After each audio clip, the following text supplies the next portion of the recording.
everyone, and welcome to another Scots Way podcast. And today I'm joined by writer and academic Liam McIlvanney, all the way from New Zealand. Hello, Liam. Hello, Alistair. Thanks very much for having me on. Oh, it's a pleasure. I was thinking that we're going to talk about your latest novel, The Heretic, but the last time we spoke was at an event about the Quaker. What a lot has gone on since then. I have to say. That's indeed a lot of water under the bridge since then. A lot of water under the bridge. But it might be worth mentioning the Quaker first, as The Heretic is a sequel to it. And what a success the Quaker was, a huge success. Was that a surprise to you? Well, it's always a surprise when anyone takes a remote interest in the books, I think.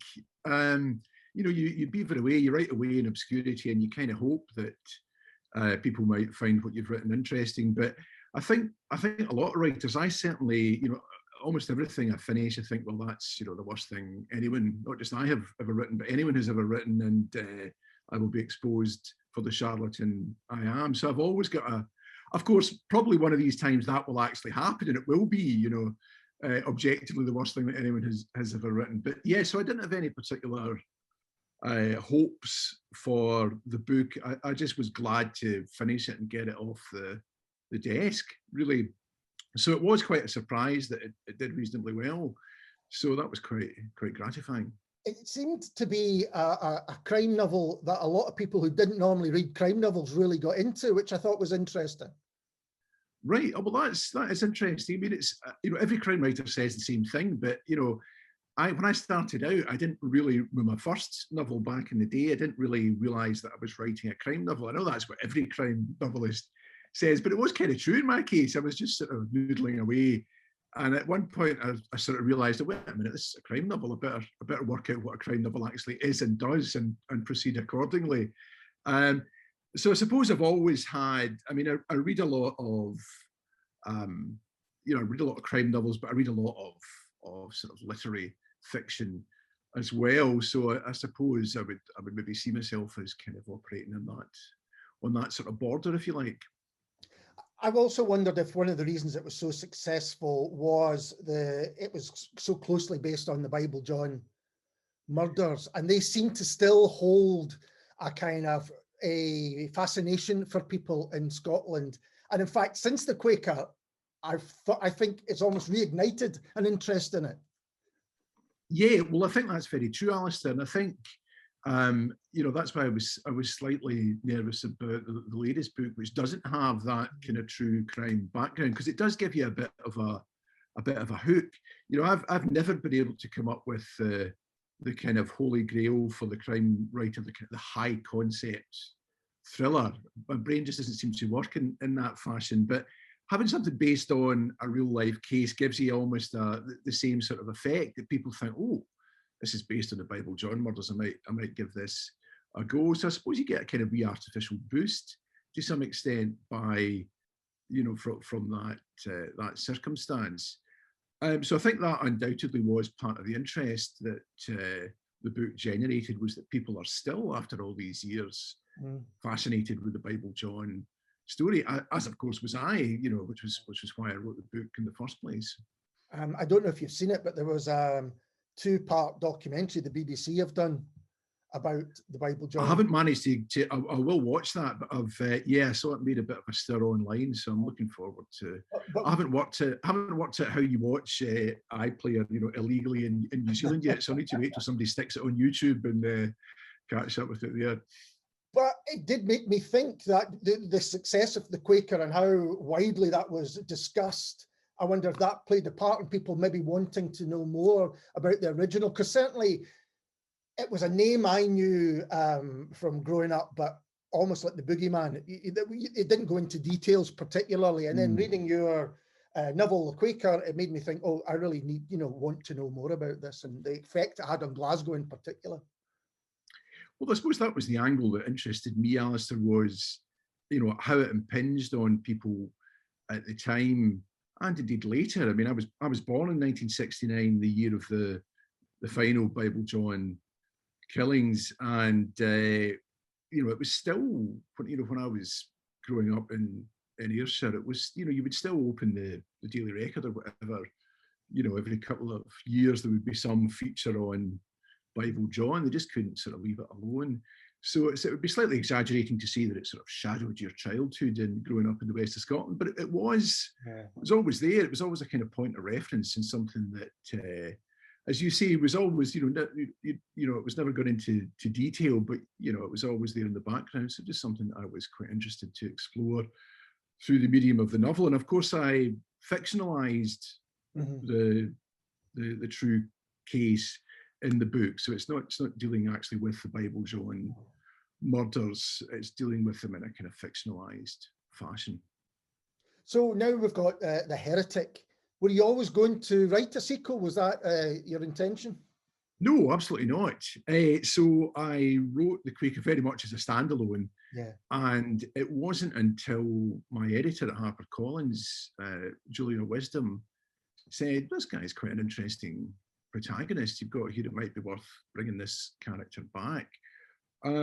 So being the kind of biddable, dutiful fellow I am, I thought, okay, I'll go and do that. But of course, it's one of these things that if you had conceived it as a series to begin with, you would have done things differently. You would have started from here, as it were. So I send them off at the end of the Quaker. I send my protagonist Duncan McCormick off to the Met in London. He's kind of got to get out of Dodge a bit. He's not the most popular officer on the Glasgow force. So I was then faced with the situation, well, do I embark on a novel set in 1970s London? And after a few minutes thought, I realized that probably wasn't within my competence. So I've waited for a few years. So it's now 1975 in Heretic, and he's back in Glasgow. So I've given him a bit of a breather with the Met, and now he's back in Glasgow. And were you happy to re-engage with these characters? I certainly was as a reader. It's one of these things that when you've got a character or characters as strong as that, you think, oh yeah, we're in safe hands here. We want to see what happens to them and what has happened to them. Well, I think, yeah, I mean, Duncan McCormick, I was certainly happy to write more about Duncan McCormick. And he's one of these, as I've often said, that there's a great, I think it's Andre Gide who says that the way to sort of inhabit a character and bring a character alive is to write about a character that is some of your experience, but the other elements that are not in your experience, so that you kind of approach it from maybe a slightly oblique angle, and you have to do some imaginative work to try to think your way into that character. So that's very much the case with Duncan McCormick, with his sort of Highland background. He's also gay, which I'm not. So there were a couple of elements of his character that I had to do a bit of work to try and sort of inhabit with anything like any degree of sort of authenticity or credibility. And I quite enjoy that sort of work, and not just writing characters who map quite closely onto your own experience, but you've got a wee bit of work to do. So I was very happy to sort of return to Duncan McCormick. I also, with this book, I've sort of brought in, I suppose, a new kind of sidekick character, if you like, D.S. Liz Nichol. And I enjoyed that. With the first book, I think I had sort of wrongly assumed that the Glasgow CID in the late 1960s would have been a kind of exclusively male preserve. And that actually wasn't the case. And I was very fortunate to get to know a woman called Nanette Pollock, who was one of the sort of pioneering Glasgow female detectives in that era, and went on, in fact, to head up the CID in Glasgow. So she was extremely patient and very helpful in fielding all my inane queries about what it was like to be a woman in the police force at that period. So a lot of her experience and anecdotes have gone into that character of Liz Nichol. So I very much enjoyed sort of developing a kind of new character as part of the ensemble, if you like. So yeah, that's been quite fun. And how far do you go into the kind of research of things like police procedural and other aspects that maybe, as you say, you're not familiar with? Is it something that you actually dig quite deep into? I mean, yes and no. I mean, I'm quite a big believer in, you know, it's fiction, kind of making stuff up as the gig. Yeah. So I don't get too hung up on, you know, the rigorous verisimilitude of, you know, making sure that everything is as it should be. But at the same time, in crime fiction, as you're no doubt aware, Alistair, you know, a certain degree of that sort of authenticity is kind of requisite for the job. You know, people will write to you and say, well, I was enjoying a novel, but of course it all fell down on page 142 when such and such happened. So even just to sort of deflect those sorts of emails, it's quite useful to try and get things right. So that's partly a question of, you know, doing research in libraries. I mean, when I'm back over in Scotland, I'm very often ensconced in the Mitchell Library. And in fact, very often Alan Parks, you know, the great Glasgow crime writer, is sort of sitting at the next machine going through the microfilm of the Glasgow Herald for the same sort of period. But there's only so much you can glean from those sorts of sources. I think you really need to have you know, individuals who were actually present and active at the time in the sort of relevant occupations, who you can basically plague with your questions as you proceed. So I was very fortunate that I had Nanette Pollock in that respect. And I've also my cousin David McIlvanney is a retired firearms instructor with Strathclyde Police. So I've, you know, over the course of the books, I've been able to use his expertise quite a bit. And that's one of these situations when the time difference between New Zealand and Scotland really works in your favour. I mean, very often I would be, before I went to bed, I would, you know, email my cousin and say, Davey, how does this work? And then I'd get up in the morning and he'd have written, you know, 3,000 words complete with pictures and hyperlinks and so on. So that was, it's very useful to have people you can sort of annoy on that basis. Put to work while you sleep. That's great. Exactly. Perfect. Yeah. In fact, I think it must have been I think it was for the second book.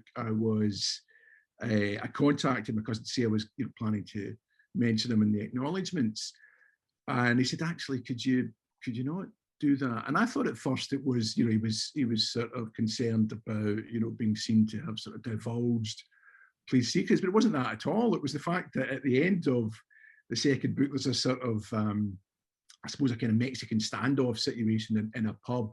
And I had completely gone against his description of how it would play out just for dramatic effect. And so he was horrified. So he was basically just embarrassed that his pals would see it and think that he had actually okayed, you know, he'd given the stamp of approval to this particular scene. Oh dear, getting the feedback saying that would never happen. What were you talking about? Exactly, yeah.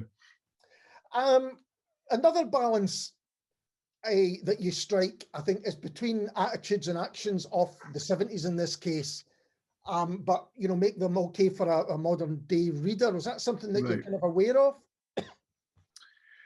I don't know. I mean, I suppose you're trying to sort of stay true as far as you can to the kind of idiom and some of the mentality of the era.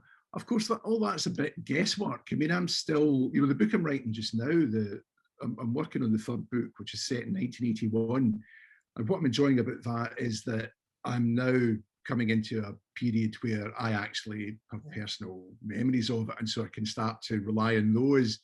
But for the first two books, yeah, you're still inevitably trying to reconstruct that to some extent. So, yeah, I mean, I suppose the elements of, you know, some of the sort of attitudes within the police towards crimes of violence against women and so on at that period, and indeed, you know, I'm sure today are still not what they might be. So yeah, I mean, I suppose you're trying to convey some of those attitudes, but through, I suppose, a kind of more modern sensibility. There's also, of course, the issue of sexuality there in those earlier books, in that, you know, it's still illegal to be a homosexual man at this period in in Scotland. So in fact, it won't be until the third book in 1981 that Duncan McCormick will actually, not be breaking the law by just who he loves. So so those elements, I suppose, also bring in some of the attitudes of the period.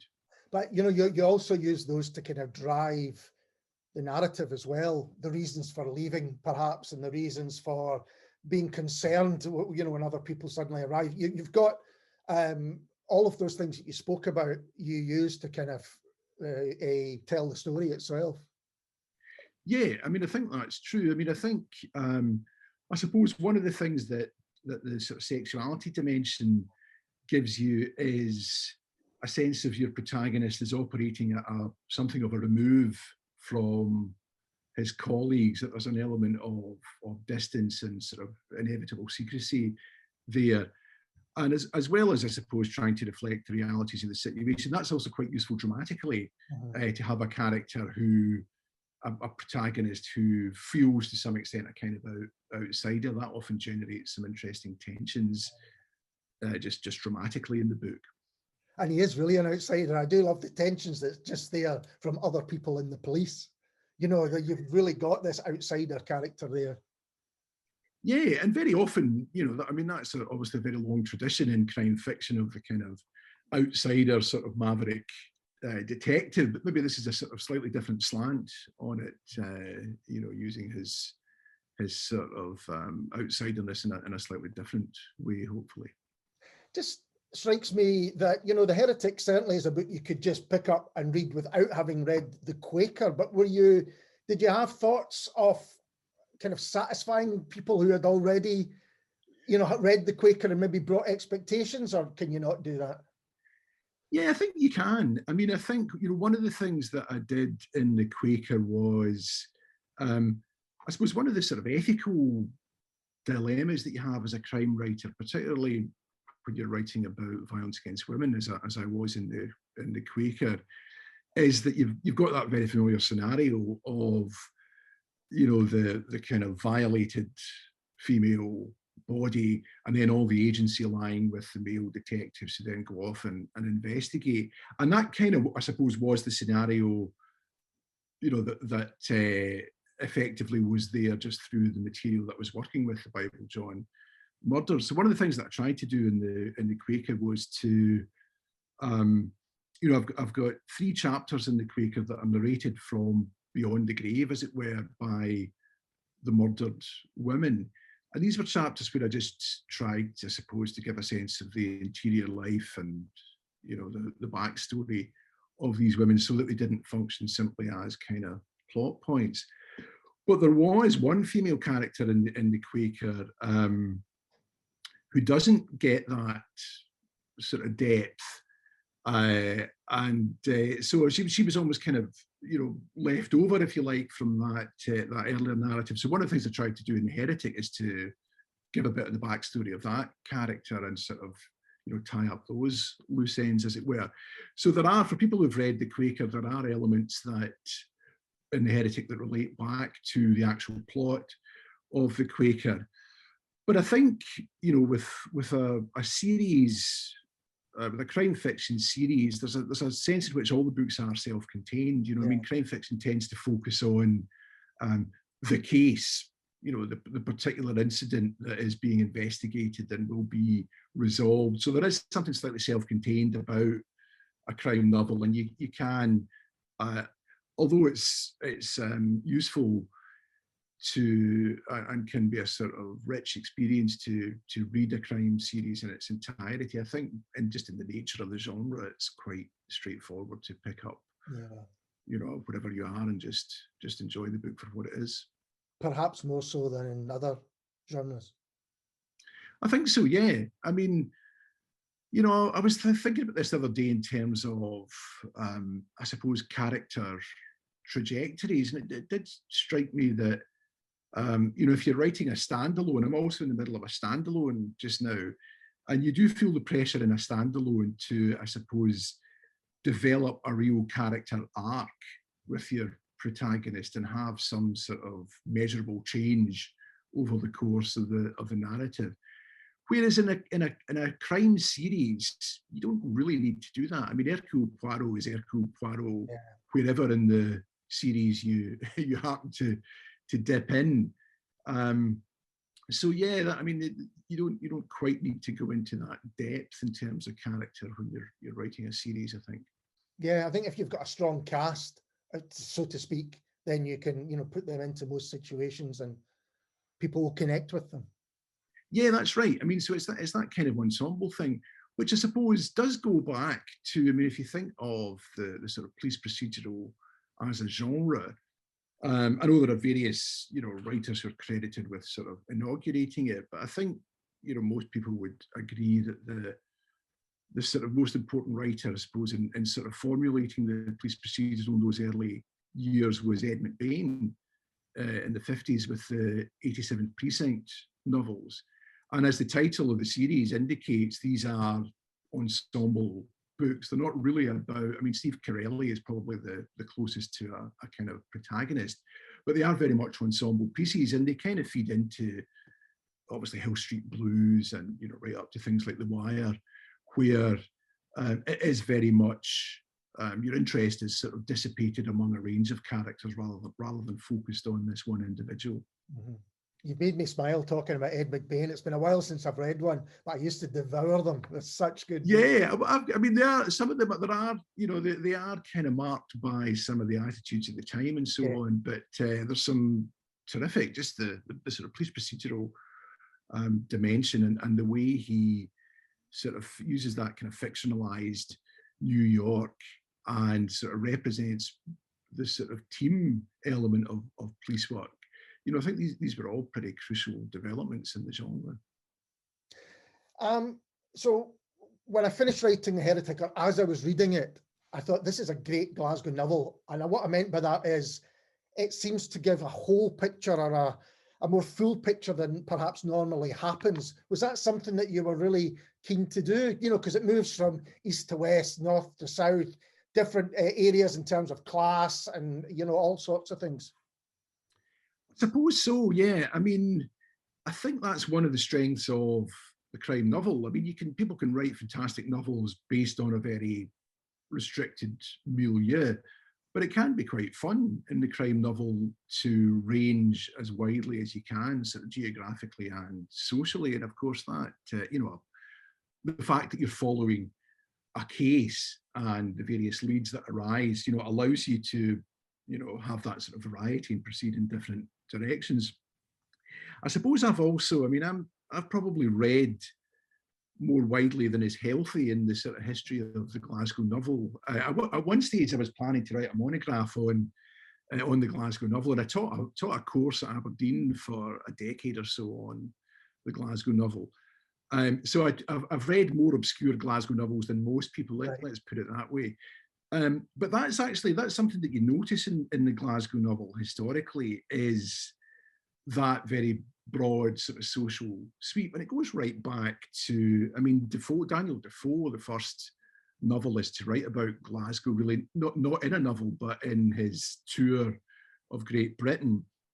I always thought there's an interesting sort of duality in how Defoe describes the city. You know, on the one hand, he focuses in the tour on, you know, Glasgow as a city of business, and he talks about the prosperity that's been brought by the union and the elegance of the streets and so on. And on the other hand, at the same time, you know, in his role as a kind of English spy at the time of the negotiations for the union, a lot of his journalism at that period is bemoaning the sort of the Glasgow rabble, as he calls it, the kind of underclass who are rioting against the proposed union and so on. So that kind of duality, you know, the city of business and the Glasgow rabble, is kind of sort of baked into representations of the city from the first, and you can kind of trace those lines going through some of the great Victorian novels of Glasgow, you know, David Pay's Lucy the Factory Girl or The Beggar's Benison by George Mills. So I suppose I've always had a sense that that's how you write a Glasgow novel, when you try to encompass the city, you know, in all its complexity in terms of class and geography and so on. I suppose the other thing with that city of business dimension is the fact that a lot of that wealth that the city is built on derives from very dubious sources. You know, people think this is a sort of new thing that we've just discovered, but a lot of these earlier Glasgow novels, I mean, David Pay's Lucy the Factory Girl, for instance, has a great line where one of the characters says, "There's not a stone in your filthy town that is not cemented with the blood of a Negro." So Glasgow novelists were very well aware of the dubious source of much of the city's wealth, you know, at quite an early period. So that's obviously quite a useful vein for a crime writer, probing the sort of you know, the sort of unsavory elements behind that respectable facade. That's kind of what crime fiction does much of the time. I think that's really interesting because the writers themselves might have been writing that way, but hardly anyone in general circumstances has read those novels. You know, a lot of people, if you were to say to someone in the 20th century, name a Glasgow novel, it would have been probably No Mean City right up to the 70s, you know? Absolutely, yeah. Yeah, and it's, I suppose that, I mean, that great, I've just been rereading Lanark, Alistair Gray's great book, not least because I'm writing a book set in 1981 and Lanark appeared in 1981. But of course, that famous passage in Lanark where he talks about the sort of paucity of previous representations of the city, and no one has imagined living here. And I suppose what you realise is, you know, I mean, that was a kind of rhetorical flourish that, you know, made some sense in the context of that novel. But in fact, you know, there actually is quite a long tradition of novelists writing about the city. And even if, as you say, they're not particularly well known, you know, that tradition is still there, ready to be discovered. Yeah, and I totally agree. But I think even in the libraries that Alistair, you know, loved so much, it would have been difficult to find those novels. You know, they really were, well, not taken off the shelves, but perhaps never on them in the first place. Yes, indeed. And I suppose, I mean, the work of someone like Moira Burgess in sort of writing her bibliography of the Glasgow novel and her study of the Glasgow novel, I mean, she's done fantastic work in terms of trying to bring some of that material back into notice. But it would be quite useful, I think, if we had a publisher who was willing to take on the task of republishing some of those almost lost Glasgow novels. No, absolutely. And I think you can tell in The Heretic that you've read so widely on them, because as I said, it seems to me it gives a wider picture than most do in a single novel. Some might, you know, in their next book, they move to different areas, but you really have gone, you know, from kind of Giffnock to Springburn, you know, and it just really struck me that most people wouldn't expect that, I think, in one novel. They could maybe piece them together, you know, piece different ones together, if you suggested. Right. Yeah, that was something that kind of jumped from me, and it's interesting to hear that you've got that real depth of knowledge that you know clearly. Yeah, I suppose part of the thing too, Alistair, is that it's a ludicrously big book, The Heretic. So it's kind of two books. And I sometimes feel as if I should have written two books, and instead of squandering 130,000 words on this one book. So it's certainly the biggest book I've written. And I did worry. It was one of these situations where, you know, the strands of the plot were so complicated that in order just to sort of you know, resolve things and get to the end of the book, it just sort of kept expanding. So I felt as if I was in a kind of maze, trying frantically to sort of write my way to the exit, and I finally got there. But it took me 130,000 words to do it. So that may be why there's you know, there's quite a large geographical scope in the book, is that I was working in that larger sort of canvas. Well, from a practical point of view, I think that's really interesting as well, because it is a kind of epic. I've got a copy here for people that are watching the video version, and it is a hefty tome. And is that something, because often writers are asked, oh, could you cut that down to 80,000 words or whatever it might be?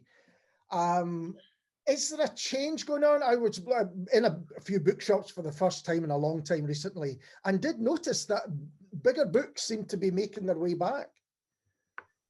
Yeah, I don't know. It's a bit of a paradox. I really enjoy short books, and I don't. I mean, I'm currently reading Lonesome Dove, and by McMurtry, which is 800 odd pages. But I don't often read books of that size. I much prefer, sort of the kind of Claire Keegan end of the spectrum, sort of nice gem-like short books. So it was quite a surprise to me that I found myself sort of embarked in the process of writing quite a big book.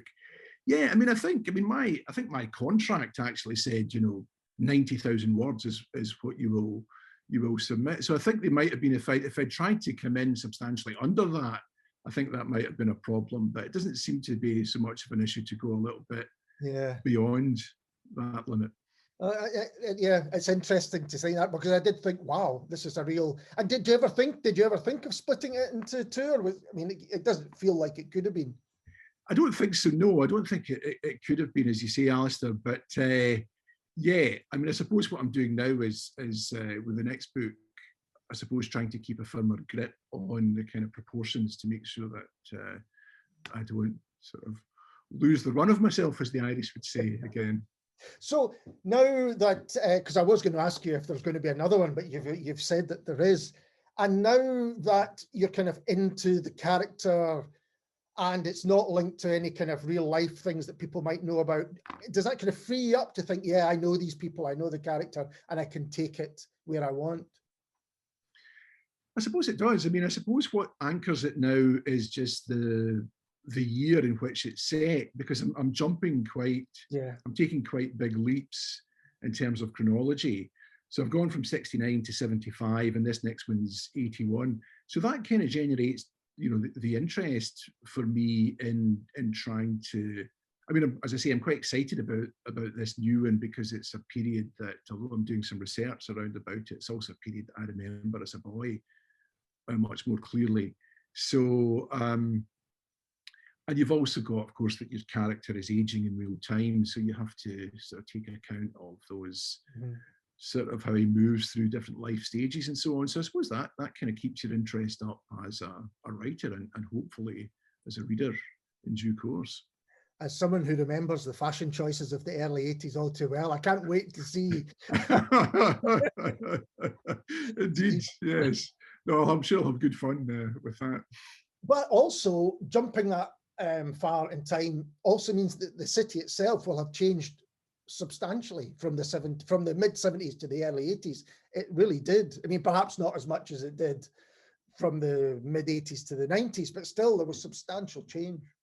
Yeah, absolutely. So it's the challenge as well as to try to reflect that. I mean, I suppose, I think I'm conceiving the series possibly ending in 1990 with the year that perhaps represents, the most, I suppose, the kind of tipping point or the cusp between that sort of new sandblasted, city of culture and the sort of older Glasgow. And I think, I mean, you've seen a lot of crime fiction recently in Scotland focused on that Glasgow in that earlier period with Denise Mina and Alan Parks and so on. I think part of the reason for that is, that crime fiction likes to probe behind the kind of glitzy facade to sort of uncover the less savoury realities. And to some extent with Glasgow, that's a kind of chronological thing that, not to say that there aren't, problems and crimes and so on transpiring in Glasgow today, but from a crime writer's perspective, I think you do get that sense that, pushing back to that earlier period is pushing back beyond that kind of transformation in the city's image to a kind of darker Glasgow that might be in some respects more sort of noir. Yes. So it may be that, for that reason, that 1990 would be a sensible place to kind of put the series to bed, not least because Duncan McCormick by that stage will be sort of getting on a bit himself, as will I, indeed. But yeah, I think the idea of Glasgow as a classic city for writing noir, although I think Louise Welsh has managed to keep it going in her new novel as well. But I'm desperate to read that. I taught for many years. I taught the cutting room in various papers I teach here, and so I'm really keen to see how Rilke is doing after all this time. That's exactly how I felt about it. It's like meeting a kind of old, slightly disreputable friend. Yeah. Talking of friends, there's an appearance, now I don't know if you want to say anything about this at all, but there's an appearance in the book by a character who lovers of Scottish crime may have found elsewhere. Do you want to keep that secret?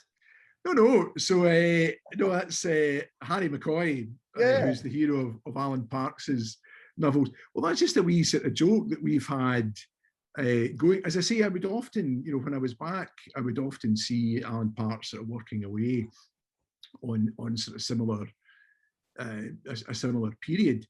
And we just kind of got to know each other. And, when I was back for 6 months in 2018, and I saw quite a lot of Alan during that period.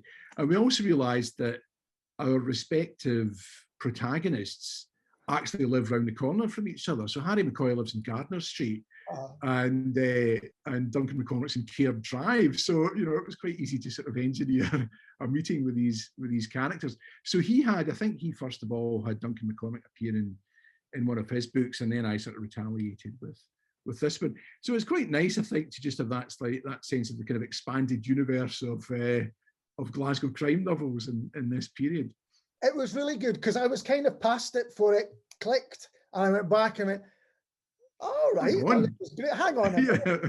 It's a great idea to think you might bump into them both having a pint in Tennant's Bar. Absolutely, yeah. So we just liked that, that idea, and we might run with it, yeah.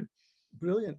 And you mentioned that you're writing a standalone, or have you written a standalone? Well, it would classic me. I've been sort of waylaid by a couple of other projects, but I'm about 55,000 words into a standalone, which is, I suppose, a kind of psychological thriller, actually set in Fairley, of all places, which is the wee village that I was based in, wee village just outside Largs on the Ayrshire coast there when I was back in 2018. So yeah, I suppose it was a bit kind of Midsummer Murders. The village of Fairley will now become, a hotbed of crime and corruption. So that's been quite good fun to write, and it's been quite good fun sort of leaving the historical stuff alone for a bit and going back into a more contemporary period. So my hope is that I can finish that in time to have it published next year, which would be, that's what crime writers, ordinary crime writers, people who actually do the job properly, that's what they do as a matter of course. They publish a novel every year, and I've never managed that yet. So I think I might actually manage, assuming that anyone wants to publish the thing, I think I actually might manage books in consecutive years, which would be, I would then feel like, wait a minute, this is proper crime writing stuff.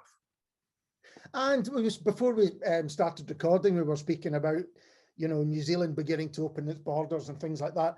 Does that mean that you'll be able to take the Heretic to book events and festivals and all that kind of thing? Or yeah, I won't be back this year, unfortunately, but I have some research leave from my job at university scheduled for the second half of next year. So we're hoping to come back with the family again, as we did in 2018, for 6 months in the second half of next year. Of course, things could be all up in the air again, depending on how the pandemic goes. But I'm really looking forward to that. We had such a fantastic time. I actually surprised myself at how much I enjoyed being back in 2018. I used to kid myself on that, I don't really miss Scotland at all. Then I came back for 6 months and I loved it. It was absolutely fantastic. So, I very much enjoy living in New Zealand as well, but I'm really keen to get back in 2023 if that turns out to be feasible. Well, it would be great to see you if you did, but it's been lovely to see you today. Thanks so much for taking the time to have a chat. Thanks very much for having me, Alistair. A great pleasure to talk to you as ever. And yeah, hopefully we'll get a pint at some stage if I manage to make it back next year. Oh, that would be good. Well, Liam, all the best with The Heretic. It's a fantastic book. I'm sure it'll do very, very well. Great stuff. Thanks very much, Alistair. We'll see you again. See you soon. And we'll be back with someone else very soon indeed.